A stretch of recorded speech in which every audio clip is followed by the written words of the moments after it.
तो हम लोग डिस्कस करेंगे इलेक्ट्रिक स्विच के बारे में। तो आपको पता है कि हम वायर को होल्ड करके नहीं रख सकते, इलेक्ट्रिक वायर को कांटेक्ट में हमेशा, कि जब हमको लाइट चाहिएगी तो हम उसको ऑन कर देंगे और लाइट हमको नहीं चाहिए होगी तो हम उसको रिमूव कर देंगे। तो ये होल्डिंग कैपेबिलिटी जो है वो बहुत डिफ़िकल्ट हो जाएगा। इसलिए हम इसका लाइन जब हमको चाहिए तो हमको इलेक्ट्रिसिटी चाहिए तो हम स्विच का इस्तेमाल करते हैं। तो इलेक्ट्रिक स्विच क्या होती है कि इलेक्ट्रिक स्विच एक परमिशन देती है कि इलेक्ट्रिक करंट कब फ्लो करवाना है और कब फ्लो नहीं कराना है। जब हमकी नेसेसिटी होगी कि हमको लाइट चाहिए तो हम अपना स्विच ऑन कर देंगे, और जब हमको नहीं चाहिए तो हम इसको स्विच ऑफ कहेंगे। सो हम एक तरह से एक डिवाइस छोटा सा बनाएंगे जिसको हम इलेक्ट्रिक स्विच कहते हैं। और इलेक्ट्रिक स्विच का काम होगा कि मेकिंग और ब्रेकिंग इलेक्ट्रिक सर्किट को बनाना और उससे अलग रखना, ये हमारा कंसेप्ट होगा, जिससे हम उस स्विच की मदद से स्विच ऑन और स्विच ऑफ का नाम देंगे। जैसे हम इलेक्ट्रिसिटी जब चाहिए तो हम स्विच ऑन कर देंगे, और जब इलेक्ट्रिसिटी हमको नहीं चाहिए तो हम उसको स्विच ऑफ कर देंगे। तो इलेक्ट्रिक स्विच हम फिर डिफ़ाइन कैसे करेंगे? तो इलेक्ट्रिक स्विच क्या हो जाएगी? The stopping and starting flow of electric current. जब स्टॉप कर दें या फिर स्टार्ट कर दें इलेक्ट्रिक करंट को, जिसको हम किसी भी इलेक्ट्रिक सर्किट को कंट्रोल करने के लिए हम वहाँ पे इस्तेमाल करते हैं इलेक्ट्रिक स्विच के बाद इलेक्ट्रिक स्विच इस्तेमाल करते हैं। और इलेक्ट्रिक स्विच जो हमारा होता है होममेड टॉर्च, आपने देखा होगा, उसमें भी आपको नज़र आएगा कि ऑन और ऑफ़ का सिचुएशन होता है। ठीक उसी तरह से घर में हम एक स्विच इस्तेमाल करते हैं। स्विच का डायग्राम कुछ इस तरह से होता है, आप यहाँ देख सकते हैं। ये स्विच है, हमारे अलग अलग स्विच हैं जिसका हम इस्तेमाल करते हैं करंट ऑन और ऑफ़ करने के लिए। तो आपको बेसिक कंसेप्ट समझ में आ गया होगा यूजेज ऑफ स्विच के बारे में। घर में आपने टॉर्च देखा होगा, तो टॉर्च में एक से ज़्यादा सेल लगते हैं, और जब हम सेल को आपस में कनेक्टिविटी करते हैं तो केमिकल रिएक्शन से वो इलेक्ट्रिक करंट में बदलता है। तो यहाँ पे समझेंगे कि टॉर्च क्या है। तो a torch usually has more than one electric cell. Torch के पास एक से ज़्यादा इलेक्ट्रिक सेल होती है। When more than one electric cell have to be use they are joined to electric circuit. और एक से ज़्यादा जब हम इस्तेमाल करते हैं सेल को किसी भी इलेक्ट्रिक सर्किट को जोड़ने के लिए, तो हमेशा पॉजिटिव टर्मिनल जो है one of electric cell connected करते हैं negative terminal of the other electric cell. तो हमेशा पॉजिटिव टू नेगेटिव हमेशा कनेक्टिविटी देते हैं। इस डायग्राम में आपको ज़्यादा और समझ में आएगा। इस डायग्राम में देखिए कि एक से ज़्यादा सेल में जो हम इस्तेमाल कर रहे हैं, यहाँ पे पॉजिटिव टू नेगेटिव का कनेक्टिविटी है, यहाँ पॉजिटिव नेगेटिव इस तरह से कनेक्टिविटी करते हैं।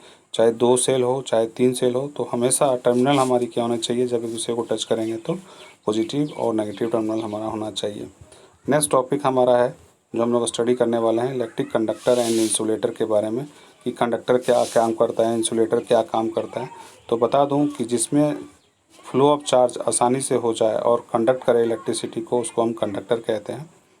और जो वैसे मटेरियल जिसमें फ्लो ऑफ चार्ज ना हो और फ्लो ऑफ इलेक्ट्रॉन ना हो और करंट उसमें प्रोड्यूस ना हो, उसको हम इंसुलेटर कहते हैं।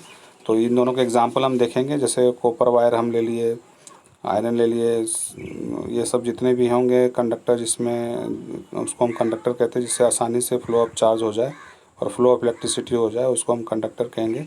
और इंसुलेटर कहा, जैसे थ्रेड हो गया, कॉटन, वूल और वुड हो गया, ये हमारा इंसुलेटर होगा। तो हम जब इलेक्ट्रिक सर्किट का एप्लीकेशन जब इस्तेमाल करते हैं तो कंडक्टर और इंसुलेटर का दोनों अपना अपना रोल है। जिसमें हमको करंट को फ्लो करवाना हो तो हम कंडक्टर नेचर ऑफ मटेरियल का इस्तेमाल करेंगे। जबकि अगर हमको इंसुलेटर बिहेवियर चाहिए, जैसे हमने स्विच बनाया था और वायर के ऊपर में हम एक पॉलीविनाइल क्लोराइड एक कवर डालते हैं जिससे लीकेज ऑफ करंट ना हो, वो सारे इंसुलेटर होते हैं। तो जिस तरह का रिक्वायरमेंट होगा उसी तरह से हम कंडक्टर और इंसुलेटर का इस्तेमाल करेंगे। और इलेक्ट्रिसिटी को कंट्रोल करने के लिए विदाउट कंडक्टर और इंसुलेटर से बने मटेरियल के हम पॉसिबल भी नहीं है। तो इन दोनों मटेरियल का ज़बरदस्त इस्तेमाल होता है to controlling current electricity. We need a both type nature of material, that is conductor और इंसुलेटर। और कंडक्टर और इंसुलेटर का बेसिक कंसेप्ट आप लोगों को समझ में आ गया होगा। यहाँ पे समझेंगे थोड़ा सा कंडक्टर के बारे में कि कंडक्टर क्या होता है। The material that allow electric current to pass through them are called conductor. वैसे मटेरियल जो अलाउ करता है फ्लो ऑफ इलेक्ट्रिक करंट को, उसको हम कंडक्टर कहते हैं। जैसे कि जितने भी मेटल हो गए, कार्बन जैसे ग्रेफाइट हो गया, साल्ट सॉल्यूशन हो गया, इम्प्योर वाटर हो गया, ये सब हमारा कंडक्टर ऑफ इलेक्ट्रिसिटी है। जबकि material that do not allow electric current to pass travel then is called as insulator. वैसे मटेरियल जिसमें कि करंट पास नहीं हो पाती है इसको हम इंसुलेटर कहते हैं। एग्जांपल में हम देखेंगे वुड हो गया, कॉटन हो गया, ऊल हो गया, प्लास्टिक हो गया, रबर हो गया, माइका, बेकेलाइट हो गया, एबोनाइट, डिस्टिल्ड वाटर हो गया, ग्लास। ये सारे हमारे इंसुलेटर हैं जो इलेक्ट्रिसिटी को पास नहीं करने देते हैं।